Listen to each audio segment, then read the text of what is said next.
Mercy is not easy, it is dangerous, it is lonely. But sometimes, it is the only way to keep your soul alive amidst chaos. These Vietnamese doctors remind us that courage can be quiet, that heroism can be hidden in the shadows, and that the human heart can survive even in the darkest jungles, but the truth was never simple.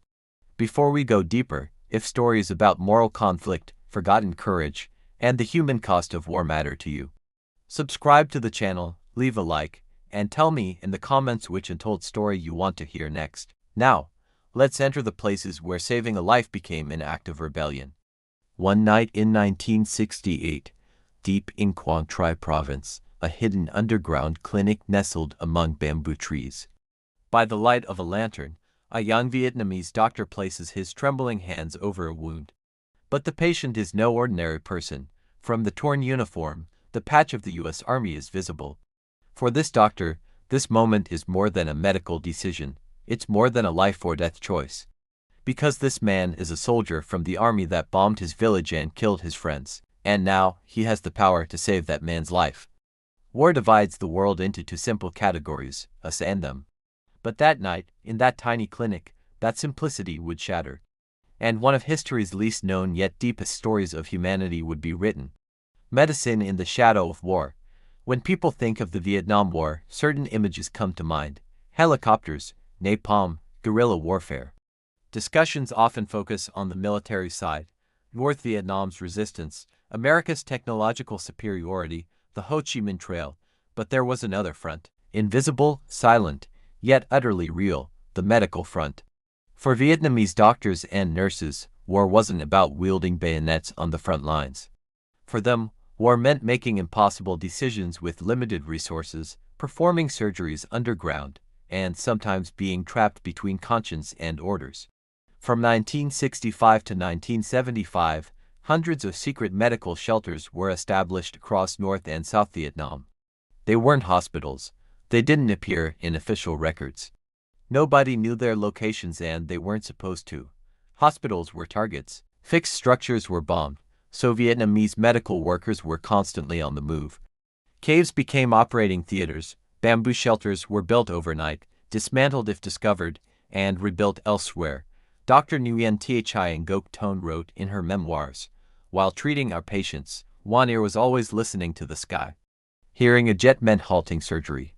The ceiling would shake, dust would fall onto the wounds, but we didn't withdraw our hands. We couldn't. Most of these doctors were in their 20s, many were women, all worked in darkness, with insufficient equipment and under the shadow of death. Scalpels were used until they became blunt.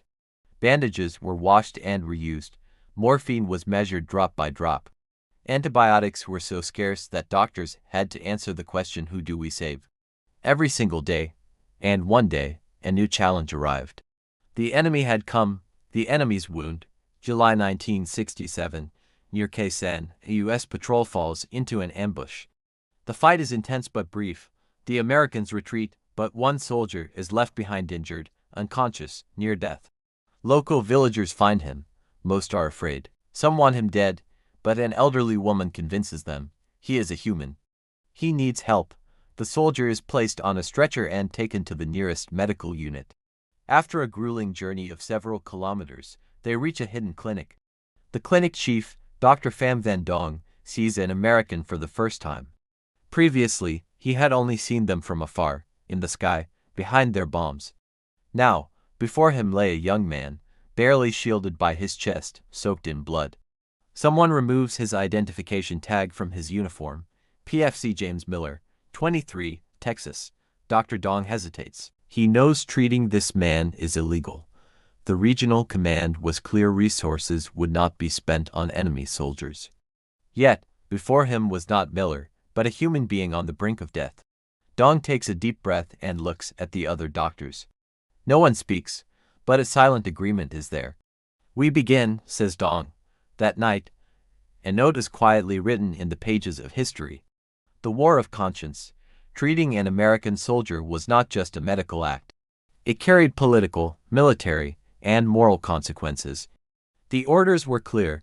Enemy soldiers would not be given resources. The Americans were burning villages, using napalm, killing civilians. To treat them bordered on betrayal. But the Hippocratic Oath was also clear: do no harm. Dr. Dong and his team faced a dilemma. On one side, the chain of command. On the other, conscience. On one side, war logic. On the other, humanity. And they made a choice. Miller's surgery lasted for hours. Resources were scarce. Anesthesia had to be carefully measured. Bleeding was controlled. Shrapnel fragments were removed. Wounds were closed and bandaged. By morning, Miller was still alive. Don wrote in his journal, "Tonight I saved an American soldier. I ask myself why. My brother was killed by American bombs. My mother died of hunger because our fields were burned. Yet I could not abandon this man to death. Does this make me weak, or am I still human?" The meeting of eyes. 2 days later, James Miller opened his eyes. The first thing he saw was the bamboo ceiling. Then he focused on faces. He had no uniform, no strength. He was in a bed, in enemy territory, being treated by enemy hands. He was afraid. A young nurse, Letitia, approached. She was 23, a few months older than Miller. She didn't speak English but held a bowl of water. Miller shakily reached for the water. Mai brought it to his lips. He drank. For the first time, he looked into the eyes of a Vietnamese woman. And Mai looked back. In that moment, something indescribable happened. Two enemies, two humans, one had saved, the other had been saved. Mai later wrote in her memoirs, "They had told us Americans were monsters, giant, ruthless, cold. But James Miller was no monster, he was a child. In his sleep, he called for his mother. He cried. I wanted to protect him like my little brother." Years later, Miller said in an interview, "When I first woke up, I expected to be killed, tortured, interrogated, but a woman gave me water. They treated me. 4 days they cared for me.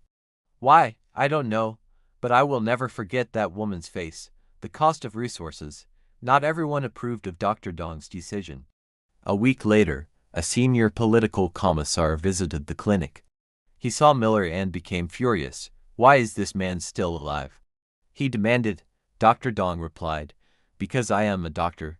The commissar shouted, "You are a revolutionary, this man is your enemy. Everything you spend on him is taken from a friend." The room went silent.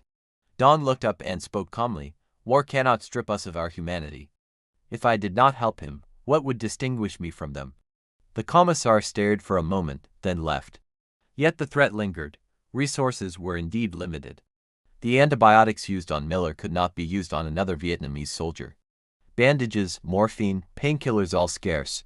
Every day, Dong lived with this dilemma.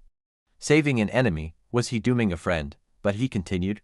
He knew losing his humanity would be worse than losing the war. The unsung.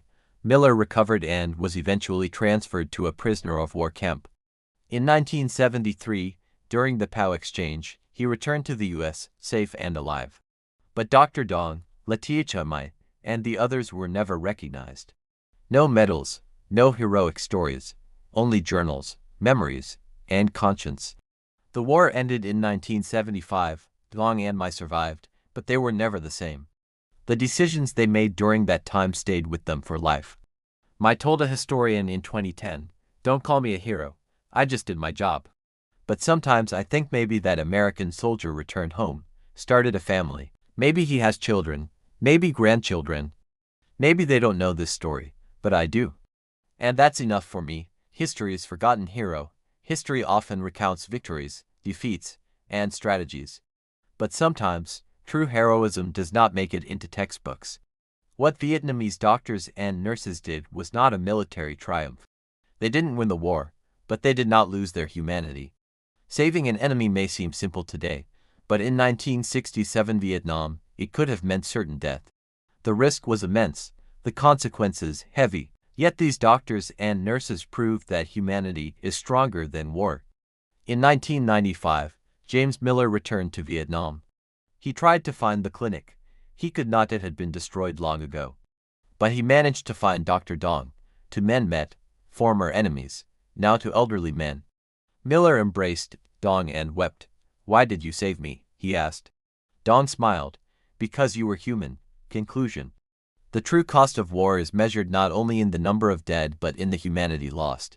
Yet sometimes, in the darkest moments, humanity shines the brightest. Vietnamese doctors remind us, The person we see as an enemy is someone else's child, someone else's sibling, and mercy is not weakness, it is the greatest strength. The war ended, but the story continues. Those journals are still read. Those memories are still told, and the lessons remain.